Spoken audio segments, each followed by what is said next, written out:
Bismillahirrahmanirrahim. Assalamualaikum warahmatullahi wabarakatuh. Alhamdulillahirabbil alamin. Allahumma shalli ala Muhammad wa alihi washabbihi ajmain. Ya Rahman ya Rahim. Ghafar alim ya aziz hakim. Rabbi shrah sadri wa yassir li amri. Wal mudattam bi lisani yafqahu qawli. Rabbi zidni ilma warzuqni fahma. Amin. Bapak Ibu yang dirahmati Allah Subhanahu wa ta'ala, mari kita awali ta'lim kita di sore hari ini dengan baca basmalah. Bismillahirrahmanirrahim.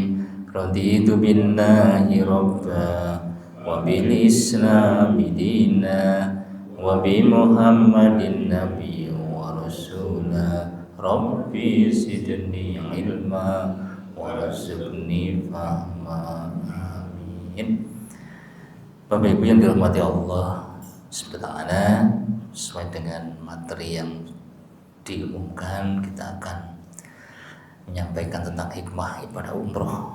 Karena saya baru pulang mengantarkan sama umroh, mumpung masih hangat dan teringat, kita akan sampaikan hikmah ibadah umroh.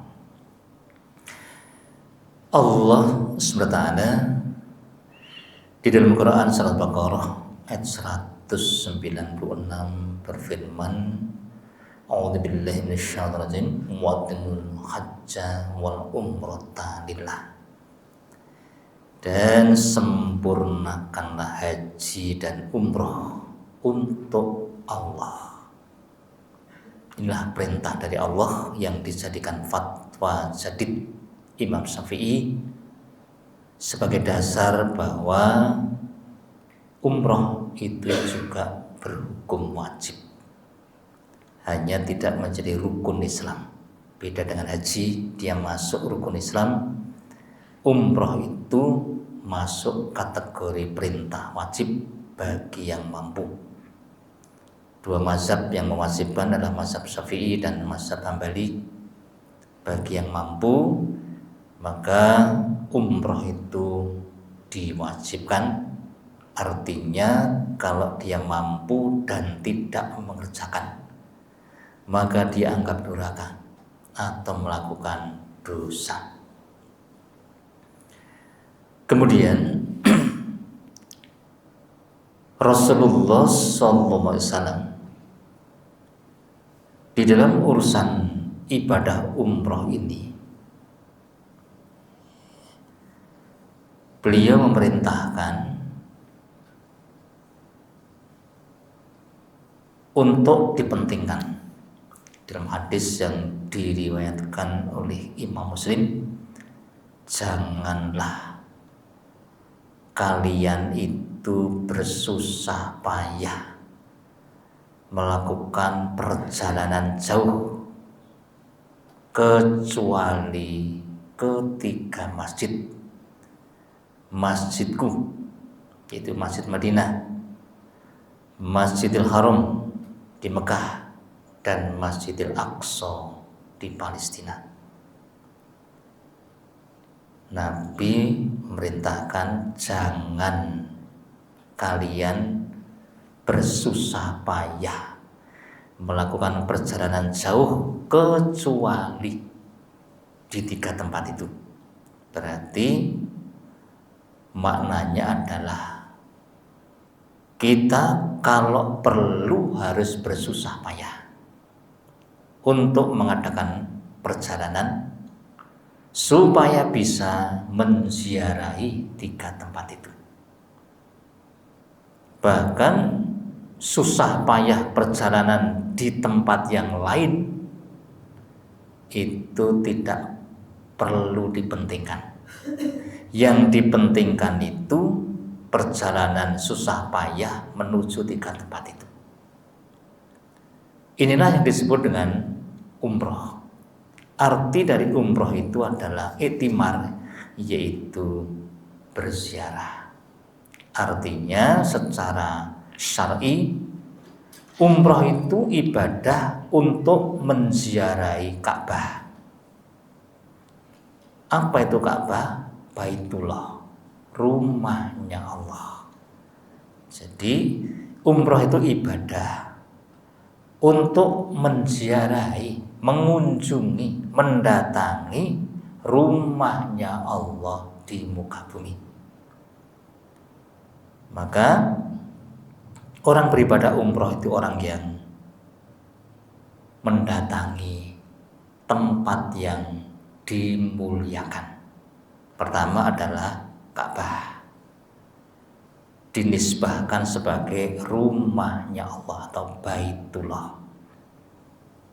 Dan Ka'bah itu sudah ada sejak Nabi Adam alaihissalam, kemudian di zaman Nabi Nuh banjir besar, Ka'bah itu menjadi hilang. Kemudian Nabi Ibrahim alaihissalam dan putranya diperintah untuk meninggikan. Maka di dekat Ka'bah itu ada batu, tempat berpijak Nabi Ibrahim untuk meninggikan Ka'bah. Batu itu yang dikenal dengan Maqam Ibrahim, yang sekarang terletak di samping Ka'bah, kurang lebih sekitar 5 meter dari Ka'bah, yang ada cungkupnya itu. Itulah batu yang ada bekas telapak kaki Nabi Ibrahim. Nabi mengatakan bahwa Maqam Ibrahim, batu tempat Nabi Ibrahim berpijak, dan batu yang menempel pada sisi kanan Ka'bah, dikenal dengan Rukun Yamani, itu 2 batu yang diambil dari surga. Seandainya Allah tidak menghilangkan cahayanya, niscaya bumi ini akan terang dari timur sampai barat. Batu itu sudah diambil cahayanya, dia dari surga. Termasuk nanti adalah Hajar Aswad. Nah, kita kembali lagi. Jadi umroh itu adalah ibadah untuk menziarahi, mendatangi tempat yang dimuliakan. Tempat yang dimuliakan itu nomor 1 adalah Ka'bah. Yang nomor 2 adalah Kota Mekah. Kota Mekah ini adalah tanah yang dimuliakan atau disebut dengan tanah haram atau tanah suci. Wilayah tanah suci itu ada batas-batasnya. Maka orang-orang yang melewati wilayah tanah suci, kalau dia bukan muslim, dia harus kembali. Maka di sekitar Kota Mekah itu ada tugu-tugu sebagai batas-batas wilayah tanah suci. Memasuki wilayah tanah suci terkena hukum-hukum berada di tanah suci. Dilarang mematahkan tanaman, dilarang membunuh binatang buruan. Termasuk di situ ada merpati itu. Merpati itu ceritanya adalah anak turun dari merpati yang bertelur di depan Gua Sur. Ketika Nabi bersembunyi hijrah 3 hari di dalam Gua Sur, di Bukit Sur, di depannya ada merpati yang bertelur, ada laba-laba yang membuat rumah, sehingga menyelamatkan Kanjeng Nabi dan Abu Bakar As-Siddiq. Orang kafir yang sampai ke pintu gua menyangka tidak mungkin orang masuk ke gua ini, wong di sini ada merpati yang sedang bertelur. Nah, katanya merpati yang sekarang ada itu anak turunnya itu, warnanya sama semuanya. Itu juga dilarang diambil atau dibunuh, dan tidak boleh mengambil benda-benda yang berjatuhan di tanah suci, kecuali diumumkan ini milik siapa. Terikat dengan larangan tanah suci, itu tanah yang dimuliakan. Maka melakukan ibadah di wilayah tanah suci itu dibedakan dengan di tanah yang lainnya. Maka termasuk pendapat beberapa ulama, sholat itu selama masih di wilayah tanah suci itu berbeda nilainya dibanding di tanah halal atau tanah yang lainnya. Termasuk pelaku dosa. Surat Al-Hajj 25, pelaku dosa di tanah suci akan diazab lebih berat dibanding di tempat yang lainnya. Maka orang umroh itu orang yang menziarahi rumah Allah, menziarahi tanah suci, tanah berkah, yang dalam tafsir di dalam hadis dari Ibnu Abbas, Nabi memberitahukan sesungguhnya negeri ini yang dijadikan sumpahnya Allah, wattini wazaitun waturi sinin wahadal baladil amin, dan demi kota yang aman, yaitu tanah suci Mekah itu dijadikan sumpahnya Allah. Kota Mekah itu sudah Allah sucikan sejak penciptaan langit dan bumi. Dia suci dengan kehormatan Allah sampai hari kiamat. Hadis Imam Bukhari dan Imam Muslim. Dan ibadah umroh itu ibadah yang mendatangi tanah yang mulia itu. Terus yang dikerjakan apa? Ketika mendatangi rumah Allah, ketika berada di tanah berkah, yang dikatakan oleh Rasulullah SAW, jangan kalian bersusah payah melakukan perjalanan jauh kecuali di 3 tempat, Madinah, Mekah, dan Al-Aqsa. Nabi mengatakan sholat di masjidku ini, Masjid Madinah, itu lebih utama 1000 kali lipat dari sholat di masjid selainnya kecuali Masjidil Haram. Sementara itu sholat di Masjid Haram lebih utama 100.000 kali lipat dari sholat di tempat selainnya. Hadis Ibnu Majah. Maka Bapak Ibu yang menziarahi tanah suci itu sedang berada di tempat yang penuh dengan berkah. Berkah itu adalah melimpah-limpah kebaikan.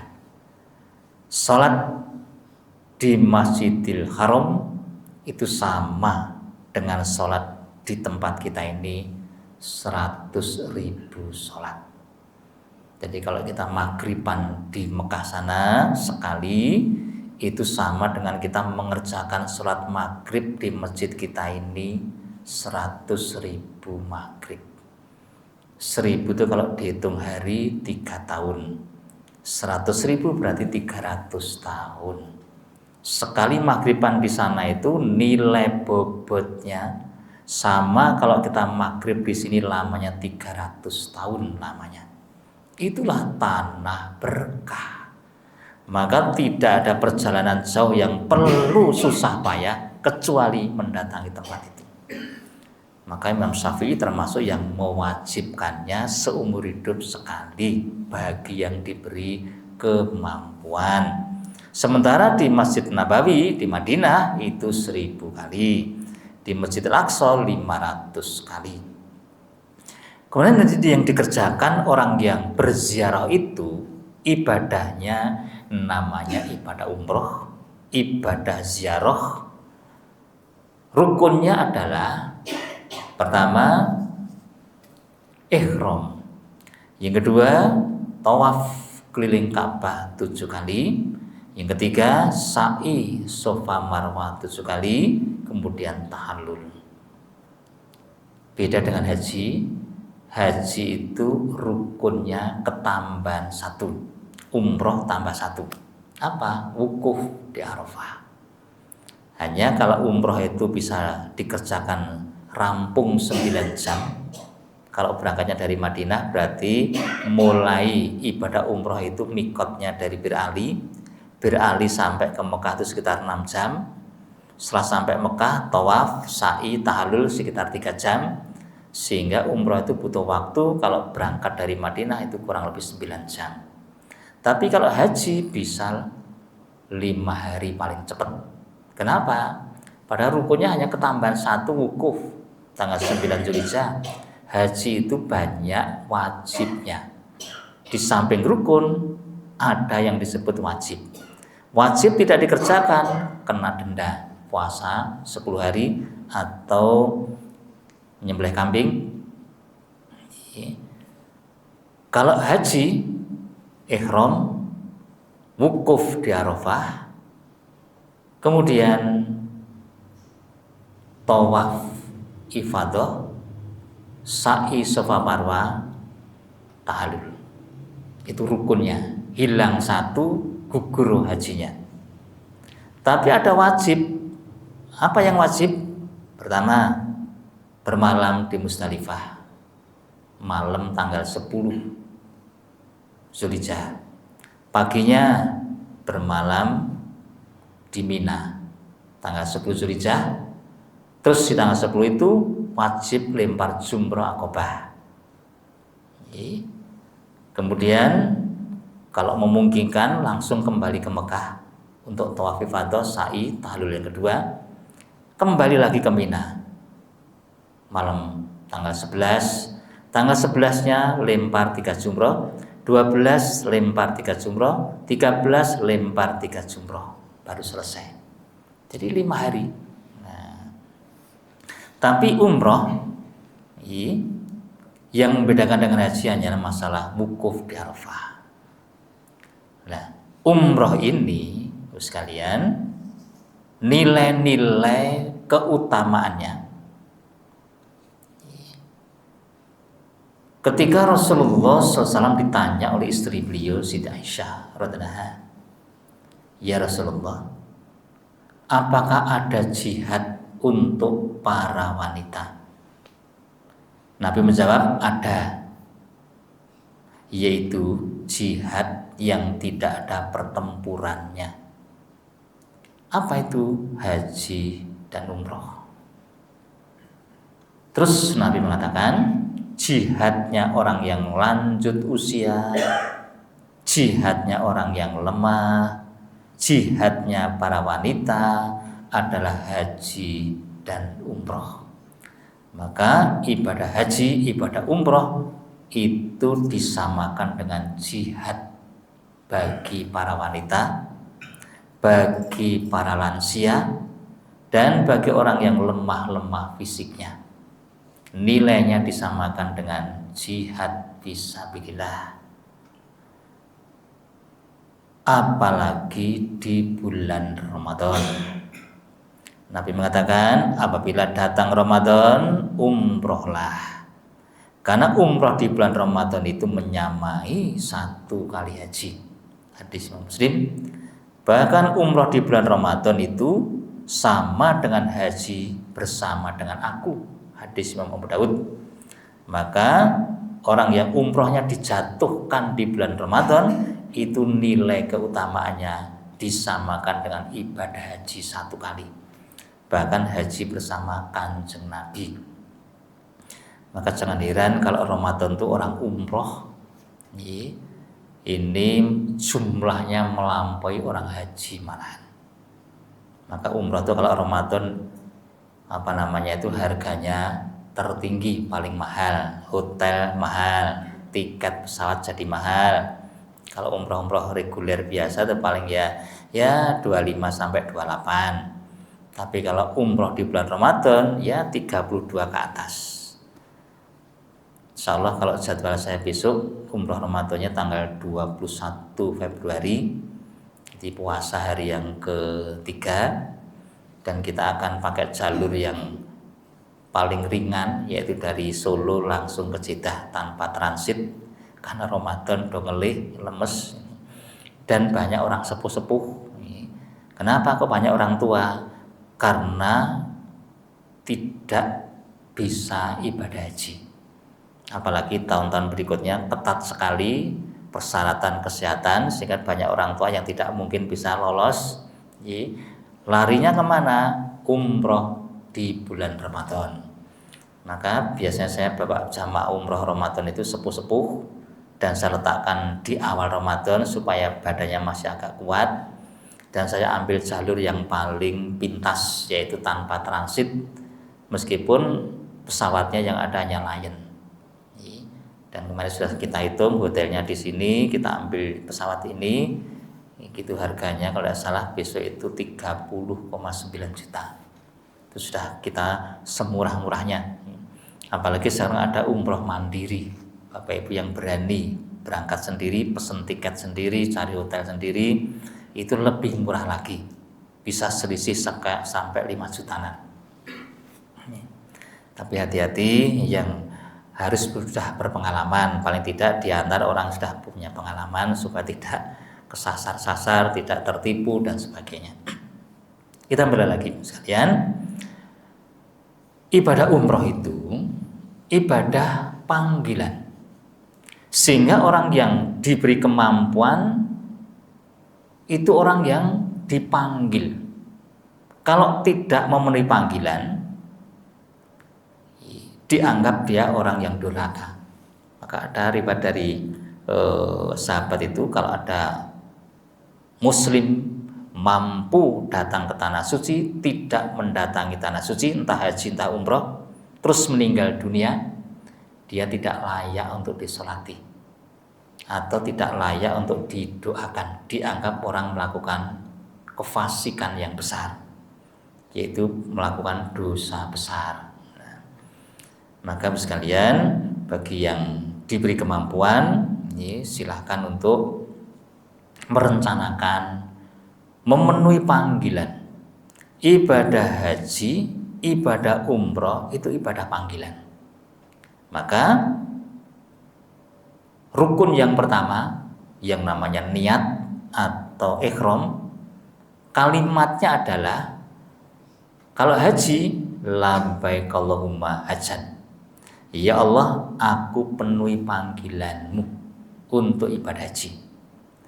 Kalau umroh, labbaik Allahumma umrotan. Ya Allah, aku penuhi panggilanmu untuk ibadah umroh. Berarti itu ibadah dipanggil. Nah, dipanggil, sudah dikasih sarana, badan sehat, mampu sampai sana, kok tidak memenuhi panggilan sampai dia meninggal dunia, itu dianggap orang durhaka. Kemudian sekalian, khususnya ibadah umroh adalah ibadah yang dipanggil supaya kita itu mau mengunjungi rumahnya Allah di muka bumi. Yang kedua, kita dipanggil untuk mendatangi tempat yang dimuliakan, yaitu tanah haram, tanah suci. Sehingga orang yang datang memenuhi panggilan akan dianugerahi beberapa pahala. Seperti yang disebutkan oleh Kanjeng Nabi,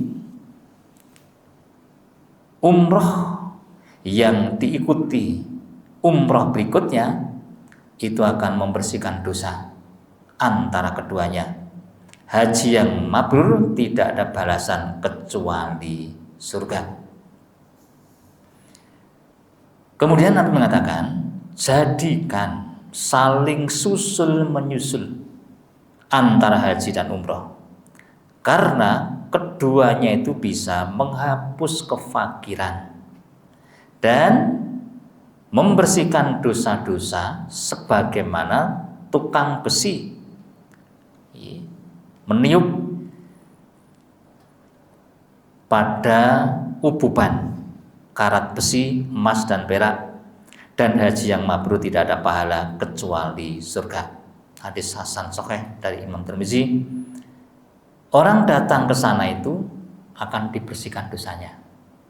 Yang kedua, dia akan dikembalikan ke tanah airnya dengan dibebaskan dari kefakiran. Jadi orang itu akan dihidupkan di sisa umurnya tidak menjadi orang miskin. Maka rata-rata Bapak sekalian, orang datang ke sana itu pulang bukannya semakin miskin, semakin kecukupan hidupnya. Itulah pahala yang subhanallah, mau mendatangi rumah Allah, mau mendatangi tempat yang disucikan, dosanya dibersihkan. Kalau pulang ke tanah airnya dia dijadikan orang yang cukup hidupnya. Saya itu ya membuktikan dulu umroh pertama kali itu ya memaksakan diri jual apa yang punya. Yang punya apa? Mobil. Mobil idol wae bune. Men iso tekan tanah suci. Jual. Terus berdua datang ke tanah suci. Ternyata begitu pulang, tidak begitu lama mobil sudah datang lagi. Dan ternyata bisa datang lagi ke tanah suci. Sampai hari ini kalau saya sudah ke sana itu ya 13 kali kalau tidak salah. Bukannya semakin tidak mampu, semakin mampu. Entah bagaimana caranya. Hanya yang pertama emang jual mobil bayar. Ini berikutnya mau ngeterke ya akhirnya melu ibadah gitu ya. Kenal dengan biru, akhirnya kenal dengan biru, ya diminta bantuan untuk membimbing dan seterusnya, ya otomatis akhirnya istri bisa ikut berkali-kali, akan banyak keluarga yang ikut dan seterusnya. Jadi Bapak sekalian, betul kata Nabi, setelah pulang dari sana itu akan dihapus yang namanya kefakiran. Orang itu tidak jadi orang miskin di sisa umurnya. Dan di samping dosa akan dihapus. Kemudian sejak orang itu mendatangi panggilan, berangkat dari rumah, Nabi mengatakan kaki unta diangkat, diletakkan, akan dicatat Allah satu amal, dihapus satu dosa, diangkat satu derajat hidupnya. Hadis Baihaqi dengan sanad hasan. Keluar dari rumah, melangkahkan kaki, itu sudah dinilai pahala-pahala semuanya. Kemudian umroh itu rukunnya pertama ihram, yaitu berniat. Niat itu wajib harus di mikot. Jadi niat ibadah umroh maupun haji itu hukumnya wajib di mikot, tidak di sembarang tempat. Mikot itu tempat yang ditetapkan Kanjeng Nabi untuk orang berniat ibadah haji atau umroh. Jadi tidak sembarangan tempat kita bisa niat. Yang datangnya dari Madinah, mikotnya ditentukan di Bir Ali. Yang datangnya dari selatan, dari Yaman, mikotnya ditentukan di sini, dan seterusnya. Nah, maka itu yang menyebabkan repotnya orang-orang yang mikotnya di pesawat. Nah, kenapa? Zaman Nabi tidak ada pesawat. Dan pesawat itu kecepatannya sekitar 900 km per jam. Jadi satu kalau pakai pesawat yang agak bagus itu kan ada layarnya, sehingga bisa mendeteksi pesawatnya sampai di mana, kecepatannya berapa, suhu di luar berapa, dan seterusnya ada. Oh, ini kecepatannya 900 km per jam. Kadang sampai 1000 km per jam. Padahal mikot itu tempatnya tertentu. Orang melewati tempat tertentu itu saatnya berniat. Padahal kecepatannya 1000 km per jam. Ya berarti lewat tempat itu kayak kilat. Nah, terus niat kapan? Nah, itu yang menjadi perdebatan di kalangan ulama. Bagaimana caranya berniat di atas pesawat. Padahal buantre ranjama melewati daerah yang segaris dengan mikot. Maka saya tidak senang kalau umrohnya langsung ke Mekah. Tidak, saya cari umroh yang ke Madinah dulu aja. Supaya apa? Mikotnya bisa benar, yaitu berhenti di Bir Ali, melaksanakan sunnah-sunnah dari ihram. Sunnahnya apa? Sebelum niat disunahkan diantaranya mandi dulu, potong kuku, potong rambut. Maksudnya rambut itu bagi laki-laki adalah kumis. Kemudian laki-laki wanita juga disunahkan potong kuku, mencabut bulu ketiak, mencukur bulu kemaluan. Jadi kalau bulu kemaluan itu dicukur, betul dicabut. jerit-jerit dan dicukur sendiri, tidak usah ke salon. Kemudian berwangi-wangian, kecuali wanita cukup wangi-wangian tidak menyengat, sudah sempurna, baru dia datangi mikot, kemudian sholat sunnah 2 rakaat atau sholat apapun juga, entah tahiyatul masjid, sholat mutlak dan sebagainya. Kemudian baru membaca niat.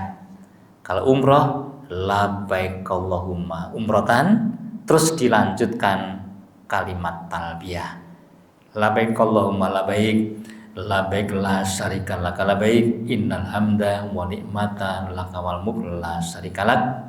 Itu kalimat pernyataan kesetiaan dipanggil.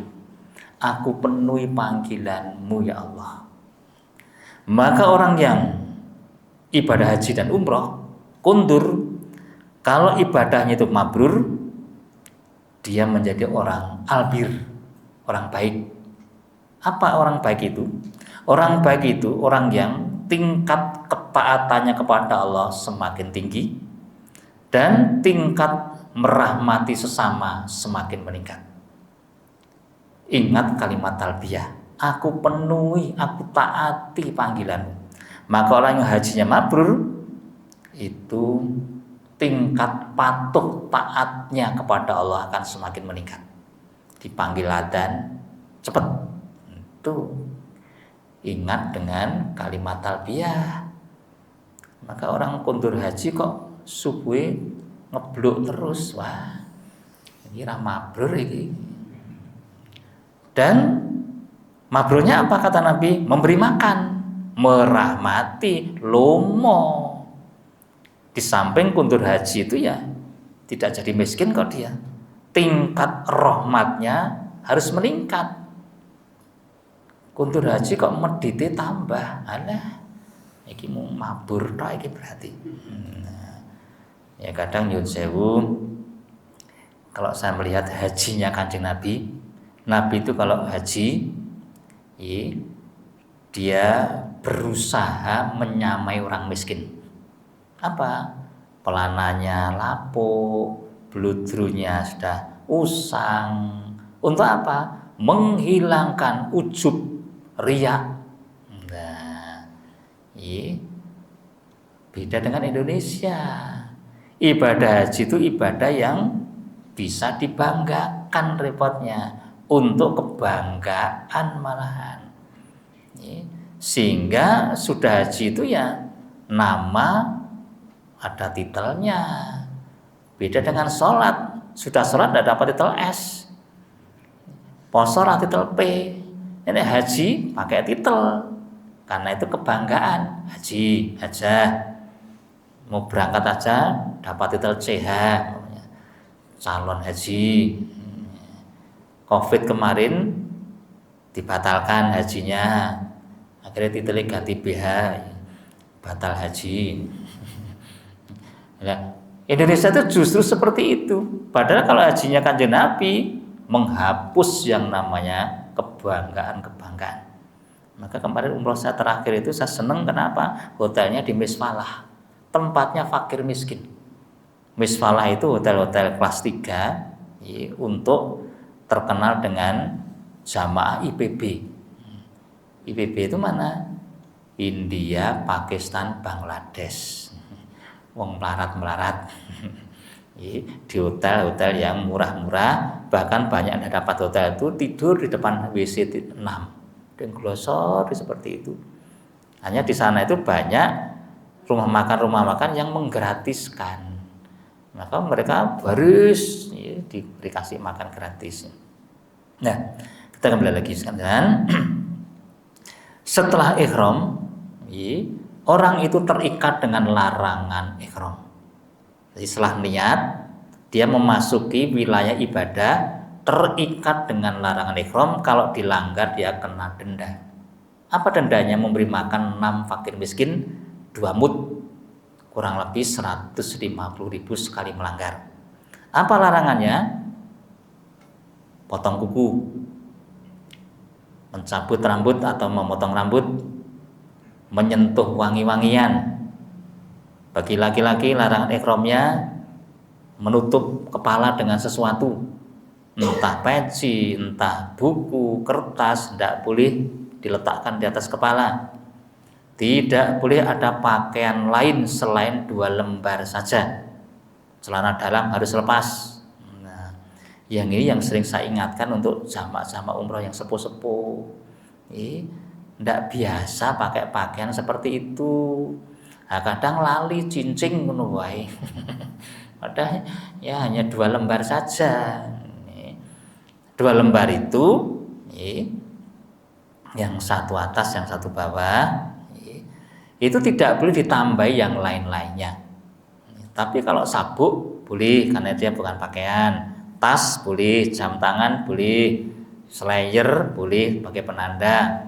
Nah, kemudian sekalian, selama dia sudah berniat tadi berpakaian ihram, Nabi beritahu tidaklah seorang mukmin dalam keadaan ihram maka matahari terbenam dengan membawa dosa-dosanya. Sejak dia berihram itu, dosa dia akan terkurangi terus bersama dengan tenggelamnya matahari. Dan ketika ihram itu, kalimat yang terbanyak disunahkan diucapkan adalah kalimat talbiyah. Labbaik Allahumma labbaik, labbaik la syarika laka labbaik, innal hamda wa ni'mata laka wal mulk la syarika lak. Aku penuhi panggilanmu ya Allah. Aku penuhi panggilan, tidak ada sekutu bagi engkau. Innal hamda, sesungguhnya semua puji-pujian, wa ni'mata, segala macam kenikmatan, laka wal mulk, segala kekuasaan adalah milikmu ya Allah. Tidak ada sekutu bagi engkau. Apa kata Nabi? Tiada seorang pun yang bertalbiyah, maka segala sesuatu yang ada di kanan dan kirinya, entah itu batu, pohon, tanah, dari tepi bumi sebelah sini sampai sana, semuanya juga ikut bertalbiyah. Tiada seorang pun bertalbiyah, maka akan diberi kabar gembira. Apa kabar gembiranya? Akan dianugerahi surga. Itulah kalimat yang disunahkan, diucapkan terus, baru berhenti setelah orang itu berada di depan rumah Allah, yaitu Ka'bah. Begitu melihat Ka'bah, berhentilah talbiyah. Sudah sampai rumah Allah dan kita beribadah yang namanya tawaf keliling rumah Allah 7 kali. Dan tawaf itu sama dengan sholat, yaitu ibadah untuk mendekat kepada Allah langsung di depan rumahnya Allah, dan kita dianggap sebagai tamunya Allah. Maka Nabi memberitahukan bahwa tamu Allah itu ada 3. Orang berjihad, orang yang haji, dan orang yang umroh. Apa dampak dari jadi tamunya Allah?